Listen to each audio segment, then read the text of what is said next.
In this video, I think we have quite an interesting project because it allows me to show some good Photoshop techniques which are interesting in themselves. But at the end of the process, we end up with some unique wall art that could be printed quite large. In this project, I am using just 9 images from a batch of around 160 I had to choose from. If you'd like to see more of these corrected photos in a slideshow, you can do so. Come to our website at www.beckhamdigital.com.au, put Friendship War into the search at the top of the screen, and you'll be taken straight to the 2 slideshows. Watch part 1 of course first, and if you enjoy that, you may want to go on and see the remainder of the images. Now those slideshows will be available for PC, Mac and also YouTube at HD resolution. Now I think this sort of technique could be applied to any old photos, particularly well to old family photos perhaps, because a collection of pictures is often a little more interesting than just the odd one. This is the sort of artwork we're going to produce, but I'm going to break the video into 2 parts. In part 1, the one you're viewing now, we'll be looking at just fixing the old photos first. Then in part 2, we can look at putting them all together. We can use Camera Raw for fixing the old images, even though the images are not exactly raw files. And we can also speed up the process with Camera Raw presets. What we're going to do here, because we're adding each of these images to one piece of art, we can create a piece of artwork that's capable of producing an extremely large print, or maybe even a canvas wrap. If we look at the size of this image at around 300 pixels per inch, I've easily created something in excess of 40 by 30 inches. But of course you can easily vary these techniques. If you wanted a longer, slimmer image, you could use 6 images rather than 9. And if you wanted a vertical image, well, you could drop 3 images from either left or right, and you've got a vertical piece of art.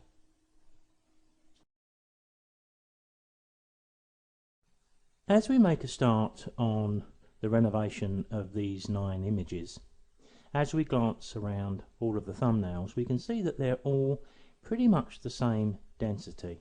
I suppose we could single out this one and this one as being slightly different, but I think we're going to be able to give much the same adjustments to all of them as we give to one, so we can save just a bit of time. Now you'll notice the green labels on all of these thumbnails. I'm sure many of you are well aware of these, but they can be very useful because I needed to select 9 car images from a batch of about 160. So we can apply labels with the function key and a number key. But if we go into the settings in Bridge, Edit, Preferences, and we go to the labels, there's a little box here, and I always like to untick it. All it says is that we require a control key to apply labels and ratings. Well, I don't like that. I like to be able to just click on an image with my right hand, and I like to be able to touch a number key with my other hand so I can apply different colored labels or remove labels as I see fit. And as you can see there, the label is changing color as I touch the keys. So, great way to sort images, but if we just go through what's available, 1 to 5 will control the star ratings, but when we get to 6 will give us a red label, so we can use that for whatever we feel is appropriate. 7 gives us a yellow label. 8 is my favorite, which is the green, which is the one I use to tell myself this is a good image worth pursuing. And 9 is a blue label. We can remove them easily enough once we've done the work we've done. Just highlight all of the thumbnails, right click, choose label, no label, and we're ready to start. So I'm going to select the first of these images, but I'm going to use Camera Raw to do the manipulations I want to do. We can do that. These aren't raw files, of course. These are just equivalent as JPEGs or TIFFs or anything like that, but we can open them in Camera Raw. So I'm going to right click that thumbnail and do just that. So I'm going to use Camera Raw here to renovate these images. The core of what I'm doing, I think we can save and apply it to the other images and see just how that fares. There's some things we can do and save and some things we can't, but it doesn't matter, because if we only get part of the way, at least it's going to save a bit of time. I think you'll see what I mean as we go through. So we don't have to worry here about chromatic aberration or adding any adjustments in the lens corrections. They're all going to be superfluous. The main thing I'm concerned with here is the histogram at the top of the screen, because it's telling me, as if I can't see with my own eyes with the image, that we are deficit in whites, and probably the highlights are okay, but certainly the shadows and the blacks are lacking too. So it's given us an idea of where we need to go. So let's start with the shadows by dropping them down. Let's increase the whites a little bit, which is going to spread the histogram a little bit more to the right. Let's take the blacks down, which is spreading the histogram again left. We can go quite a long way with this. I don't want to go too far. I want to get some detail coming through the shadows. I don't want them too blocked up. Let's take a look at a little bit of clarity. Just gives a little sparkle there, but as you can see, a few simple changes and we've changed the image quite considerably. We've got a bit of work to do in the sky. Maybe if I just put a graduated filter on that. I'm going to move inside that bounding box, right click. Sorry, I hit my pen wrongly then. Let's do that again. I was going to say right click and reset those, hit the V key, so we can just drop the exposure and just give a nice delicate shading, which is in balance with the rest of the image. It does make the bottom a little bit pale, so maybe if we drag up one from the bottom, remember I'm doing this now without the bounding box in place, but it still shows us what we need. I'm going to hit the H key to come away from those tools. The only other thing we've got to deal with here is these lines here. I assume they're scratches, but they may actually be cables. I think they're scratches. So we may want to do a bit of retouching. So I'm ready to open this image up into Photoshop, but before I do, I want to be able to apply the changes I've made here to those other thumbnails. So what I'm going to do is to go to this option here, presets, and select it. I'm going to go down to the bottom. I'm going to select all of the changes that I've given. It's not going to take the graduated filter and apply that, but it's going to apply all the basic tonal changes. I'll just call this my French for the French images, and then I can open this image up into Photoshop. Now let me hit Ctrl 0 to fit the image fully on screen. And when we open up these images, if we've still got our Smart Object turned on in RAW, which I always have, when I go to my layers, I am actually working on a Smart Object here. Because something's just occurred to me. If you wanted to take away the tone in these particular images and you wanted to go to black and white, then perhaps if I double click and we go back into Camera Raw, we could have done that here. So I could take the saturation off and we can apply a universal sepia to all 9 of them, so they'll be nicely in balance when we're finished. So it may not be a bad idea if I just overwrite my French here. So I could create, well, let's create another one, because it's no problem doing that. Let's just create French mono, so we've got the best of all worlds. Now when we're fixing up old images like this, how much work you do to the damage within the image is really a personal thing. These are not as bad as I've seen with some old images, but we've got obvious problems in the sky there. I mean, one of the issues could be to completely replace the sky, but if we start to make this image a little bit too clean and too good, it may not match some of the others. So my view is, let's stay with what we have, just patch up the worst of what we can see. But in actual fact, some of the marks and blemishes on an old image is part of what gives it its charm. So let's have a look at the obvious there, which is those great big scratches right through the sky. I'm going to go to my layers because we can do a fail-safe here. We can't clone or use the healing brush on a smart object. I'm not sure we need the smart object for much longer, but why not keep it while we can?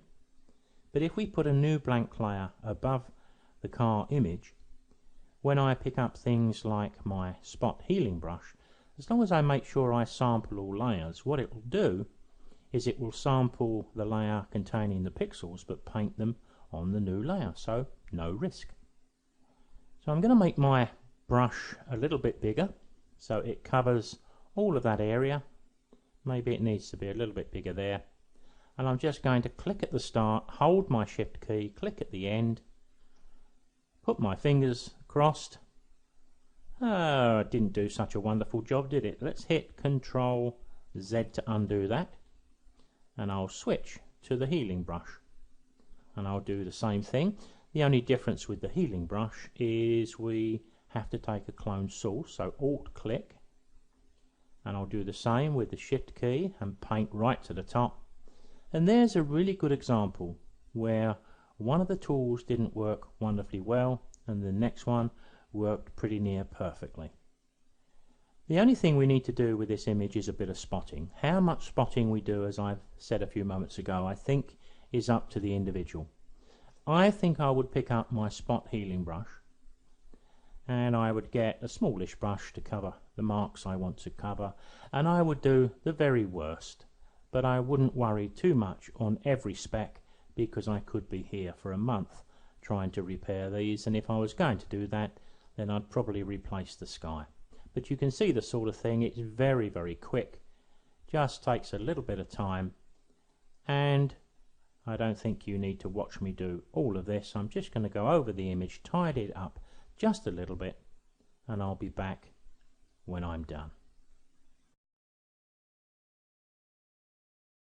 Now I have everything done on this image that I want to do. If I go to my layers and turn off the layer we've been using to put the adjustments on, you can see the difference. So we've made a significant improvement, but without going too far. It looks natural. So I can flatten these two layers together, do that from the top right of the layers palette. And all I need to do now is to save that image ready for the artwork a little later on. Now I've just saved this as a JPEG at level 12, and I can close it and we can go into Bridge.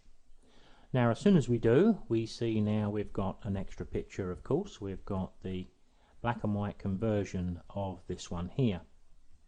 But what I'm also going to do, you'll notice that this one, being a smart object, has retained some of the changes I applied to it. But what we can do now is apply the changes that we did give this to all of the others. I'm going to select them all. We could do that with shift click. Select the first thumbnail, hold the shift key and select the last. Right click anywhere in the selected thumbnails. Go down to develop settings, and there you can see the two that we created earlier, French and French mono. Remember, the difference is just that they've both got exactly the same settings, except this one changes them to mono as well. So I'll select that, and there we have our images done. But of course we may want to do a little bit of local work as well, so we need to assess that. For example, we've got a little bit of spotting to do with some of them, particularly those like this one, maybe this one and this one, that have got large amounts of sky. But the others don't look too bad, but we do need to open them up. If we're going to use them in quite a large piece of art for the wall, then I think we need to spend just a few minutes on putting them right. Let's take this one and we'll take just a quick look at that.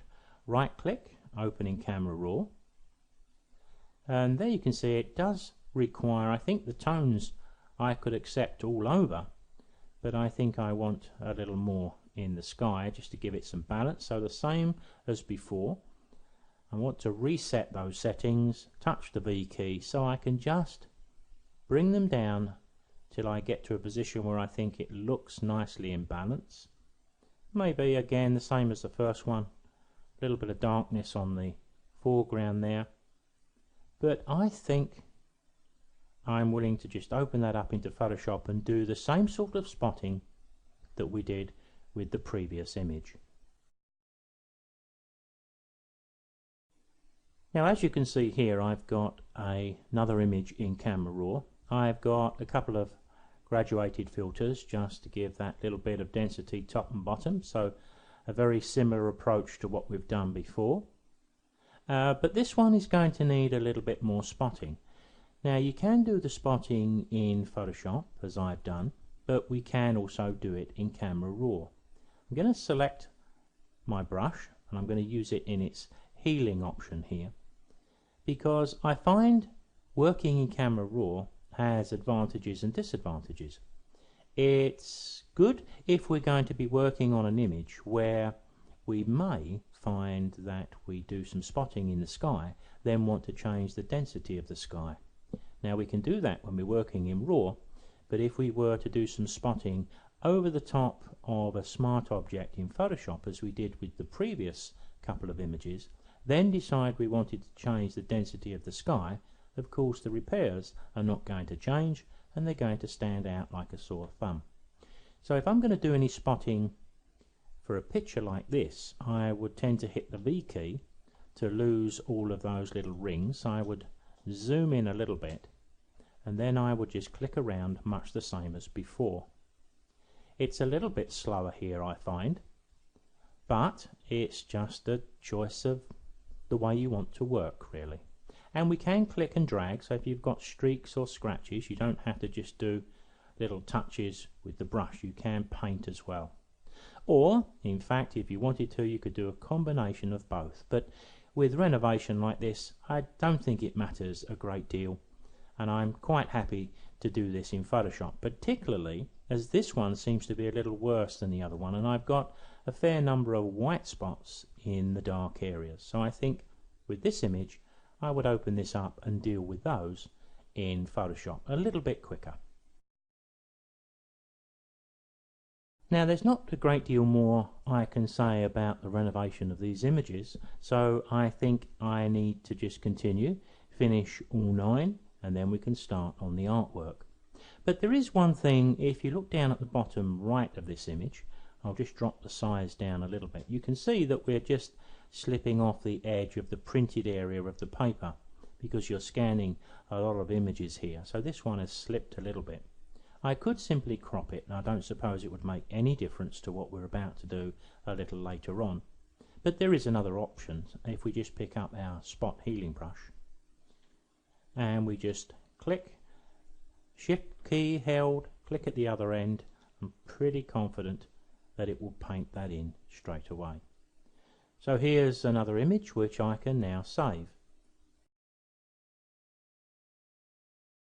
Now the spinning round of the screen indicates that I'm just coming to the end of the spotting of these images, so I'm almost complete. But I wanted to bring you back to this little spot here. We've got quite a nasty scratch in a couple of places, but I've demonstrated the shift click method using masks, but here I'm using my spot healing brush. Click at the start, hold the shift and just follow the curve. How easy is that for a repair? Let's try the other one up here. This one's a little bit more of a weird shape, but isn't it great how that tool picks up the edges of the important features in the picture, and here allows us to do these repairs very quickly and very easily. Well, there I have all of my images prepared, and you can see I've used my flagging system again to make sure I've got all 9. And I think what we'll do is, there's no real reason to do this, but because I've got these images elsewhere, I'll select all of those that we've been working on, and I'm just going to remove them, leaving us with just these few. Now, to do the next stage, we need to create some artwork.